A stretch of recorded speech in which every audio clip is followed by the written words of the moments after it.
Mesdames et messieurs, bonjour, bienvenue pour cette nouvelle édition de Midi au Caire où on va passer en revue les dernières nouvelles locales. Nous commençons avec le ministère égyptien de la Santé qui a affirmé que 17 blessés et 448 étrangers, dont 96 enfants, ont pu quitter hier Gaza vers l'Égypte via le poste frontière de Rafah, seule fenêtre sur le monde pour le territoire.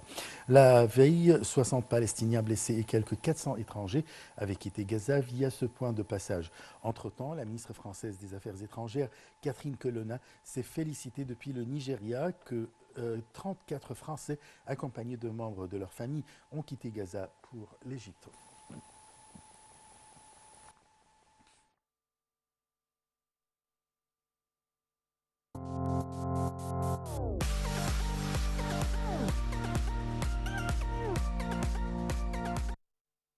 Le ministre des Affaires étrangères, Sameh Choukri, doit quitter aujourd'hui le Caire vers Amman, la capitale jordanienne, dans le but de participer à une réunion avec les ministres des Affaires étrangères de la Jordanie, des Émirats arabes unis, d'Arabie saoudite, du Qatar, ainsi que le secrétaire général de l'Organisation de la libération palestinienne, l'OLP, Hassan Sheikh.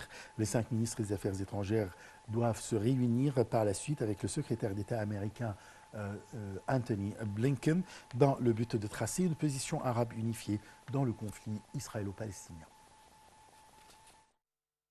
Le porte-parole du ministère des Affaires étrangères, Ahmed Abouzid, a précisé que le chef de la diplomatie, Sameh Choukri, doit arriver samedi à la capitale jordanienne Amman dans le but de participer à la réunion avec les ministres des Affaires étrangères de la Jordanie, des Émirats arabes unis, l'Arabie saoudite, le Qatar, ainsi que le secrétaire général de l'Organisation de la libération palestinienne, Hussein Sheikh. Lors de cette réunion, les ministres arabes doivent se pencher sur la question de la coordination des efforts pour mettre fin à la guerre qui se déroule entre Israël et les civils palestiniens dans la bande de Gaza, en blocus total il y a quelques ans. Il s'agit aussi pour les hauts responsables arabes de mettre fin à la diffusion de sang et les massacres perpétrés par l'armée israélienne contre les civils palestiniens. Les ministres arabes doivent travailler à bien sécuriser l'afflux immédiat et durable des aides humanitaires à la bande de Gaza à travers le terminal de Rafah. Selon le porte-parole du ministère des Affaires étrangères Ahmed Abouzid, les ministres de 5 pays arabes doivent s'entretenir avec le secrétaire d'État Anthony Blinken une fois qu'ils terminent leur réunion. Le haut responsable américain rapportera la position complète et unifiée des ministres des 5 pays arabes aux parties en conflit.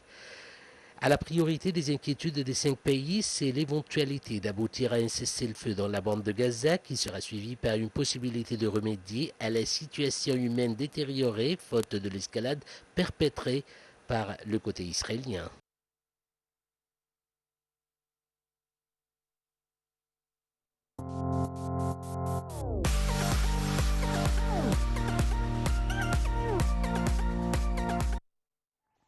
Le Conseil égyptien des Affaires étrangères a condamné dans les termes les plus forts le génocide et les crimes commis par Israël dans les territoires palestiniens occupés, notamment dans la bande de Gaza. Les hôpitaux, les lieux de culte musulmans et chrétiens, ainsi que les camps de réfugiés sont bombardés, occasionnant plus de 9000 martyrs civils et 22 500 blessés, dont 70% sont des femmes et des enfants, causant l'exode de plus d'un million de Palestiniens dans l'enclave depuis le 7 octobre. Le Conseil a imputé l'entière responsabilité à la force de l'occupation israélienne et aux puissances qui la soutiennent, en tête desquelles les États-Unis. Le Conseil a réitéré en ce sens sa pleine solidarité avec le peuple palestinien fier et son droit légitime à se défendre, ajoutant que l'opération déluge de l'Arsa n'était que le résultat inévitable de la présence israélienne illégitime dans les territoires palestiniens occupés et ses politiques racistes flagrantes.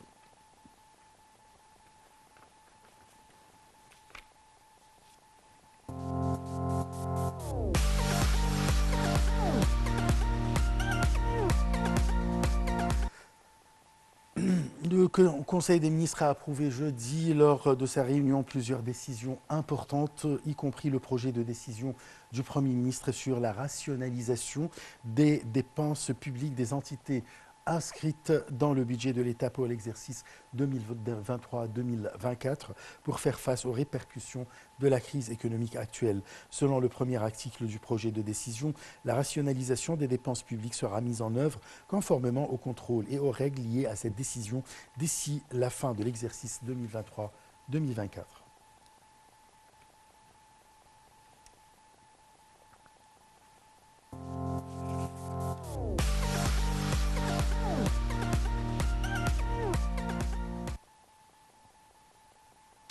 L'Égypte a de nouveau réintégré les marchés japonais en réalisant sa deuxième émission d'obligations Samouraï pour un montant de 75 milliards de yens, l'équivalent d'un demi-milliard de dollars, de maturité 5 ans et d'un coupon de 1,5%, a annoncé le ministre des Finances Mohamed Maït.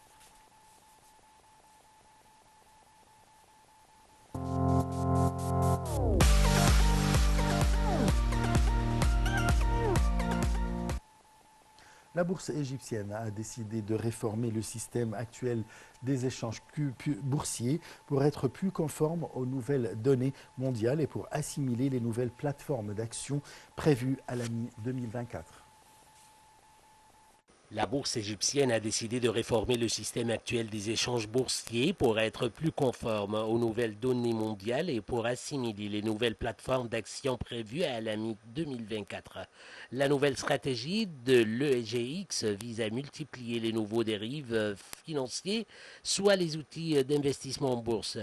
Les nouvelles sur les changements structurels concernant la bourse égyptienne se succèdent et les changements devraient voir le jour d'ici la première moitié de 2024. La raison est que le système actuel des échanges boursiers est opérationnel voilà plus de 15 ans. Il est donc nécessaire de le réformer pour accroître l'efficacité de l'EGX. Actuellement, la bourse s'attelle à finaliser le cadre législatif et réglementaire en prélude au lancement du nouveau système. C'est ce qu'a déclaré Ahmed Chir, président de la bourse égyptienne. Le conseil d'administration de la bourse égyptienne est actuellement en pourparlers avec 3 sociétés internationales fournisseurs de systèmes de trading à la recherche de la plateforme la plus compatible et la plus rentable.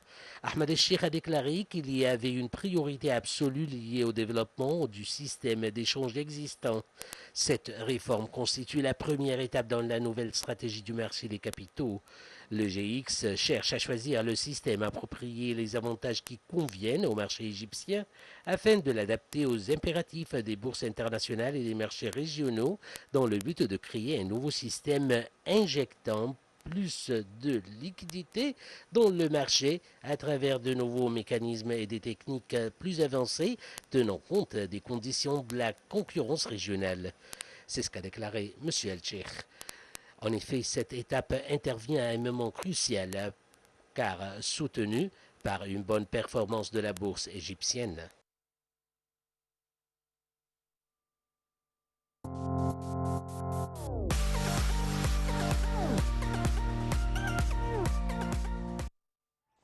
Le taux de croissance économique annuel réel a atteint environ 3,8% au cours de l'année 2022-2023, malgré les défis et les mutations économiques et géopolitiques mondiales, y compris la hausse de l'inflation mondiale et l'aggravation de la crise russo-ukrainienne, a indiqué Hala Saïd, ministre du Plan et du Développement économique, faisant état d'un taux de croissance de 4,2% attendu en 2023-2024, malgré ces défis.